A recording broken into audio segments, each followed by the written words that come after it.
नमस्कार भावांनो, बैलगाडा क्षेत्रातील देव ऋत्सम द्वादश हिंदकेसरी बकासूरबद्दल अपडेट घेऊन आलेलो आहे की बकासूर आता कोणत्या मैदानामध्ये आपल्याला पळताना दिसणार आहे।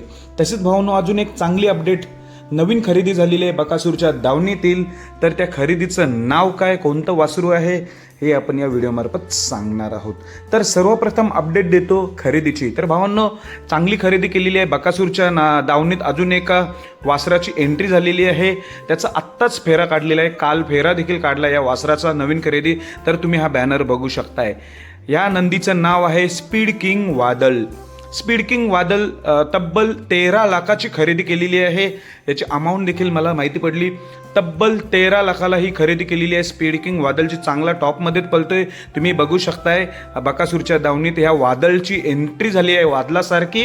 चांगला आहे नंदी, हा चांगला खोंड आहे, काल फेरा देखील काढलाय, त्यांनी माहिती दिली, चांगला स्पीड लागला होता काल फेऱ्याला।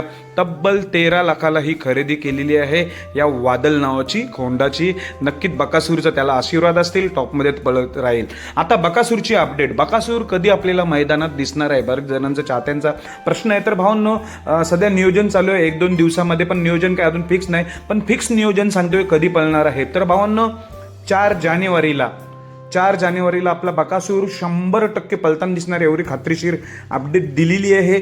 4 जानेवारी मला वाटते मैदान एक भुकुम आंगरेवाडी मुळशीला मैदान आहे ओपनचं, अजून एक कुठेतरी मैदान आहे, पण मला असं वाटतंय भुकुम आंगरेवाडीलाच 4 जानेवारीला आपला बकासूर पळताना दिसणार आहे। एवढं कन्फर्म 4 जानेवारीला आपला बकासूर पळताना दिसेल। कदाचित या 1-2 दिवसामध्ये सुद्धा दिसू शकतो, अजून नियोजन काही झालेलं नाही, त्यांचं चालू आहे। कारण की हे 5 लाखाचं नियोजन अचानक कॅन्सल झालं लगातार 2 दिवसाचं, त्यामुळे बऱ्याच जणांचं नियोजन चेंजेस झालेले आहेत। त्यामुळे बघूया 1-2 दिवसात दिसतोय का, त्याची अपडेट नक्कीच घेऊन। पण 4 तारखेला कन्फर्म पळतोय आपला बकासूर। आणि भावांनो, तुम्हाला ही खरेदी कशी वाटली 13 लाखाची वादळ नावाची, नक्कीच कमेंटद्वारे सांगा। धन्यवाद भावांनो।